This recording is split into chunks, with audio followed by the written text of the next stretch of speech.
Maka kalau ada orang yang di masa sekarang dia mengklaim bisa menikah tanpa wali dan dia bisa menjadi wali untuk istrinya sendiri, itu mana mungkin terjadi? Ada dua kemungkinan. Open Mic ANB. Ustadz, ini lagi rame topik mengenai nikah batin. Tapi sebelum kita diskusi mengenai nikah batin, di sebalik itu ada fenomena, Ustadz, yang juga banyak kita temukan, yaitu penipuan berkedok agama. Sebenarnya bagaimana pandangan Ustadz mengenai praktek penipuan dengan kedok agama, dan seperti apa cara menanggulangi agar kejadian-kejadian seperti ini tuh tidak terulang lagi, Ustadz, di kemudian hari? Alhamdulillah wassalatu wassalamu ala rasulillah. Jadi fenomena penipuan berkedok agama itu sudah ada di zaman Nabi SAW. Bahkan kejadian munculnya nabi palsu Musailamah al-Kadzab yang kita kenal dalam sejarah sirah nabawiyah itu berawal dari penipuan berkedok agama. Disebutkan dalam beberapa kitab tarikh dan kitab-kitab tentang maghazi, kitab-kitab tentang sejarah. Dulu ada beberapa utusan dari Bani Hanifah. Jadi Bani Hanifah ini kan Bani yang di situ munculnya Musailamah al-Kadzab. Jumlahnya beberapa belas orang. Nah, salah satunya ada orang namanya Ar-Rajjal bin Unfuah. Beberapa belas orang ini belajar Islam di Madinah sebagai tamu Nabi SAW. Lalu mereka belajar Al-Quran, mereka belajar tentang Islam kepada Rasulullah SAW. Dan diantaranya Ar-Rajjal bin Unfuah ini belajar Al-Quran kepada Ubay bin Ka'ab. Waktu itu perjalanan Ar-Rajjal ketika belajar ini sangat serius ketika dia belajar Quran, dan orangnya terlihat khusyuk, orangnya terlihat pendiam, banyak membaca Quran di masjid. Tapi saat dia pulang, ternyata Ar-Rajjal ini punya hubungan dekat dengan Musailamah. Nah, dia ingin mengangkat Musailamah. Lalu Ar-Rajjal menyampaikan kepada masyarakatnya bahwa Musailamah dengan Nabi Muhammad SAW itu kongsi dalam kenabian. Ishtaraka fil amri, dia kongsi dalam kenabian. Sehingga baik Musailamah maupun Muhammad, dua-duanya adalah nabi. Dan berita Ar-Rajjal ini dipercaya karena dia baru datang dari Rasulullah SAW. Akhirnya ketika Rasulullah SAW wafat, kemudian karena mereka ini kongsi, maka satu sudah meninggal, berarti kan tinggal dimiliki oleh satunya. Sehingga banyak orang yang percaya kalau Musailamah al-Kadzab ini yang melanjutkan estafet kenabian Nabi Muhammad SAW. Sehingga kita lihat di sini, gara-gara pengaruh dari Ar-Rajjal bin Unfuah, maka banyak orang yang percaya pada Musailamah. Sehingga begitu dekat dengan zaman Nabi SAW, tapi kenapa sampai ada orang yang percaya kalau ada nabi palsu setelah Rasulullah SAW? Dan ternyata salah satu di antara faktornya adalah dusta yang disampaikan oleh sebagian orang atas nama agama, seperti perbuatan yang dilakukan oleh Rajjal bin Unfuah tadi. Dan Rajjal ini mati kafir, dia murtad dan ikut terbunuh dalam peristiwa perang Yamamah. Ya, meskipun cerita ini diperselisihkan oleh para ulama mengenai validitasnya, namun masyhur dalam kitab-kitab tarikh, masyhur dalam penjelasan para ulama terkait masalah sejarah asal muasal munculnya Musailamah al-Kadzab. Oleh karena itulah Nabi SAW sangat menekankan berkaitan dengan masalah hati-hati dalam menyampaikan berita dari beliau. Sehingga kalau tadi ada pertanyaan bagaimana solusi agar kita terhindar dari fenomena penipuan berkedok agama, solusinya satu, yaitu Anda ketika bicara masalah agama, pastikan validitasnya. Kalau itu Al-Quran, berarti pastikan itu bersumber dari Al-Quran. Kalau kita bicara hadis, berarti pastikan hadis itu valid sampai Nabi SAW. Makanya disebutkan dalam hadis riwayat Bukhari Muslim, Nabi SAW ngasih peringatan, inna kadziban alayya laisa kakadzibin al-ahad. Berdusta atas namaku itu statusnya tidak sama sebagaimana berdusta atas nama orang lain. Lalu beliau memberikan ancaman, faman kadzaba alayya muta'ammidan falyatabawwa maq'adahu minan nar. Siapa yang berdusta atas namaku dengan sengaja, maka siapkan tempatnya di neraka. Berdusta atas nama beliau dengan sengaja artinya dia menyampaikan informasi palsu atas nama Nabi SAW, padahal beliau tidak pernah menyampaikannya. Itu ancamannya bukan hal yang ringan. Falyatabawwa maq'adahu minan nar, sediakan tempatnya di neraka. Ini kalau sengaja. Kalau nggak sengaja, contohnya misalnya ada sebuah informasi yang nggak jelas apakah valid atau tidak, kemudian disebarkan. Dan yang seperti ini dilarang juga oleh Nabi SAW. Sampai beliau pernah menyampaikan, kafa bil mar'i kadziban, cukuplah seseorang itu dianggap pendusta ya, ketika ayuhadditsa bima sami', ketika dia menyampaikan apapun yang dia dengar. Makanya kalau dia dapat berita, ditabayun dulu, di cross check dulu nilai validitasnya. Kalau kemudian berita itu atas nama Nabi SAW dan dia nggak jelas apakah ini sahih atau tidak, Rasulullah SAW memberikan batasan yang lebih ketat. Beliau pernah menyampaikan, man haddatsa anni bihaditsin yura annahu kadzibun fa huwa ahadul kadzibain. Siapa yang menyampaikan hadis dariku dan dia punya anggapan bahwasanya hadis itu adalah dusta, dia punya sangkaan hadis itu dusta, sementara tetap dia sebarkan, dia bukan yang membuat tapi dia yang menyebarkan, fa huwa ahadul kadzibain, maka dia salah satu di antara pendusta. Dan sekarang zaman medsos seperti ini, cukup mudah orang menyebarkan kedustaan atas nama Rasulullah SAW. Sampai kemarin saya dapat sebuah WA dari salah satu jamaah yang beliau tanya, apa benar ini hadis valid? Jadi di situ disebutkan makanan buatan istri untuk suaminya itu lebih baik daripada jihad atau apa begitu. Jadi menyebutkan sebuah amalan. Lalu di bawahnya dalam kurung HR Muslim. Jadi orang nggak malu untuk mengatakan HR Bukhari, hadis riwayat Bukhari, hadis riwayat Muslim. Padahal nggak ada dalam kitab Sahih Bukhari dan Muslim. Namun masyarakat umum kan mereka tidak akan merujuk kepada kitab asli, sehingga mereka nggak tahu apakah betul itu ada dalam Sahih Muslim atau Sahih Bukhari. Begitu dikasih dalam kurung HR Bukhari, HR Muslim atau HR Tirmidzi atau yang lainnya, langsung percaya. Dan itu awal mula terjadinya penipuan atas nama agama. Maka ya solusinya kalau kita ingin terhindar dari jadi korban penipuan atas nama agama adalah cek validitas setiap informasi masalah agama, baik terkait masalah amaliyah maupun apalagi terkait masalah akidah.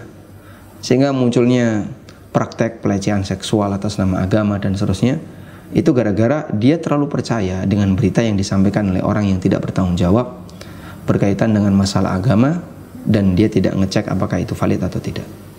Baik Ustaz, kembali ke topik utama kita Ustaz, yaitu nikah batin. Sebenarnya apa yang dimaksud dengan nikah batin itu, dan seperti apa pandangan Islam mengenai nikah batin? Karena ini istilah yang mungkin familiar di sebagian orang dan mungkin juga agak asing. Nikah kok dalam batin gitu. Nah, apakah dalam Islam itu sah secara mutlak atau tidak sah secara mutlak, atau ada tafsil Ustaz? Maksudnya ada perincian nikah batin yang seperti ini sah, boleh, tapi nikah batin yang begini nih, ini tidak boleh gitu. Ada perincian begitu enggak? Atau memang sifatnya satu saja, boleh secara mutlak atau tidak boleh secara mutlak? Dan mungkin tadi kaitannya dengan pelaku Ustaz. Bagaimana jika yang mempraktekkan ini justru tokoh agama, yang mempraktekkan itu justru orang yang dipandang mengerti tentang Islam, sehingga ya masyarakat awam, oh Ustadz Fulan, Kiai Fulan itu mempraktekkan ini, ya sudah, berarti kan itu sesuatu yang sah secara agama. Ini gimana Ustadz pandangannya? Pertama, mengenai istilah nikah batin sendiri, ini kan istilah baru ya. Dan di buku fikih kita tidak mengenal ada istilah nikah batin. Kalau yang ada, yang mungkin sering kita bahas dalam kajian fikih kan nikah siri. Nikah siri dengan aneka ragam bentuk ya. Salah satunya adalah nikah tanpa wali yang sah, atau nikah yang tidak dilaporkan ke KUA, ke petugas yang berwenang.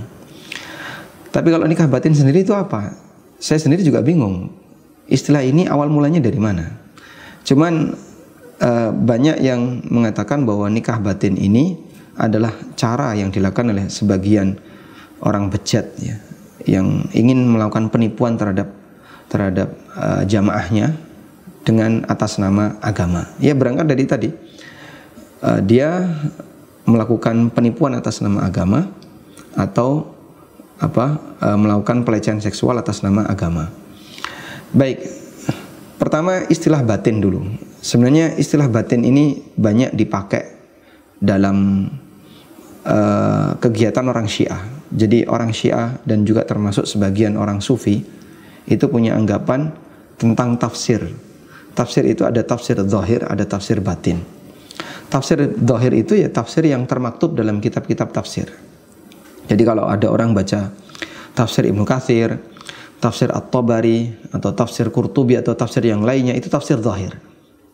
Yang tafsir ini tingkatannya lebih rendah. Dan mereka menganggap ada tafsir yang tingkatannya lebih tinggi, namanya tafsir batin. Dan sebenarnya tafsir batin ini adalah kedok mereka untuk menipu masyarakat. Apa tafsir batin? Tafsir sesuka mereka sendiri. Jadi mereka beralasan bahwa saya mendapatkan ilham atau mendapatkan wangsit atau mimpi atau apapun yang tidak diketahui oleh orang lain mengenai tafsir ayat tertentu. Lalu dia sampaikan sesuai dengan keinginannya. Maka muncullah penyimpangan. Dalil ini adalah untuk bukti pembenaran penyimpangan ini, tapi pakai tafsir batin. Sehingga kalau dicek dalam tafsir-tafsir yang ditulis oleh para ulama, nggak nemu. Ini nggak ada. Mana ada ulama yang menafsirkan seperti itu? Oh, ini tafsir batin. Alasan mereka adalah tafsir batin. Dan korbannya banyak. Orang Syiah itu salah satu di antara korban tafsir batin oleh tokoh-tokohnya. Demikian pula ada orang yang merasa dia mendapatkan hal yang baru secara batiniah. Kemudian itu disampaikan kepada penganutnya, lalu jadi amalan baru. Dan yang perlu kita pahami bahwa tidak ada manusia yang mendapatkan informasi dari Allah yang tidak diketahui oleh orang lain kecuali para nabi. Mereka dapat wahyu. Dan wahyu itu kan orang lain nggak tahu. Lalu Nabi SAW menyampaikan. Sehingga Jibril membisikkan kepada hati Rasulullah SAW. Atau turun Al-Quran seperti rantai yang digesek di atas batu. Ya, Nabi SAW seperti mendengar suara rantai yang digesek di atas batu. Ada beberapa metode bagaimana cara Allah Subhanahu Wa Taala menyampaikan wahyu kepada Nabi SAW. Dan itu hanya khusus untuk Nabi. Selain Nabi, dia tidak punya kemampuan seperti ini. Dan Allah tidak memberikan kemampuan seperti itu untuk mereka. Dan selanjutnya Allah Subhanahu Wa Taala menegaskan,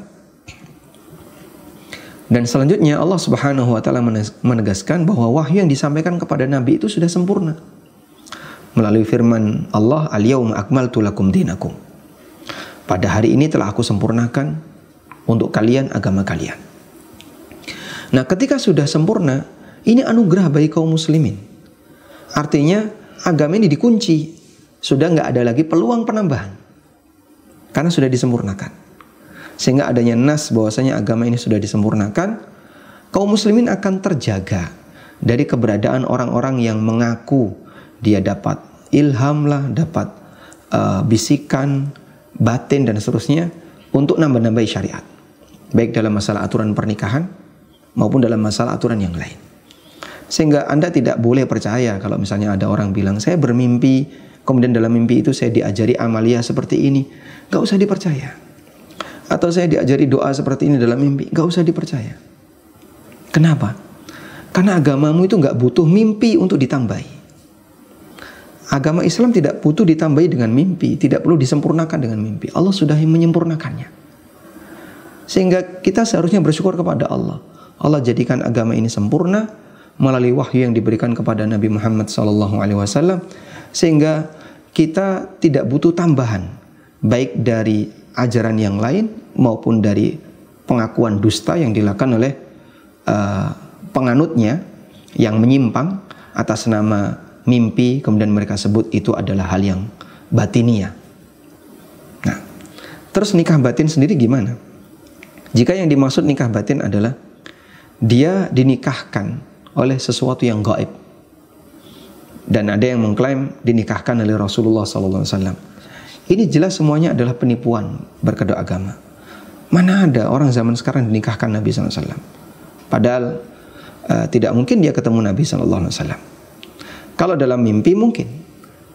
Tapi Rasulullah SAW sudah ngasih aturan bahwa pernikahan untuk selain beliau itu ada aturannya. Untuk selain beliau, mereka ketika nikah harus ada wali yang sah. Sebagaimana disebutkan dalam hadis dari Abu Musa al-Ash'ari radhiyallahu anhu.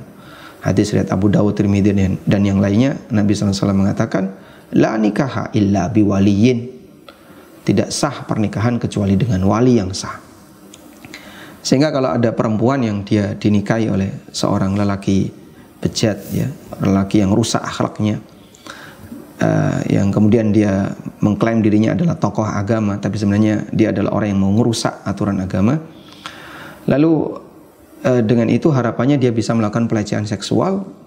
Ya, ini pelanggaran dan yang bersangkutan melakukan dosa besar. Karena pertama dia berzina, yang kedua atas nama agama, yang ketiga penipuan, dan masih banyak dosa yang lainnya. Terus bagi korban gimana? Jika dia tahu, ya seharusnya dia harus segera menghindar dan bisa lapor kepada pihak yang berwajib dalam hal ini, karena ini termasuk di antara bentuk pelecehan seksual. Baik Ustaz, kalau kita lihat praktek di zaman Rasul, kan Rasul pernah nikah Ustaz tanpa melibatkan wali. Ini artinya ada contoh gitu Ustaz, di mana Rasul nikah tanpa wali. Dan kemudian yang kedua yang perlu kita catat juga, bahwa para ulama itu adalah warasatul anbiya. Namanya tokoh agama, para ulama itu mewarisi apa-apa yang dulu dimiliki oleh para rasul.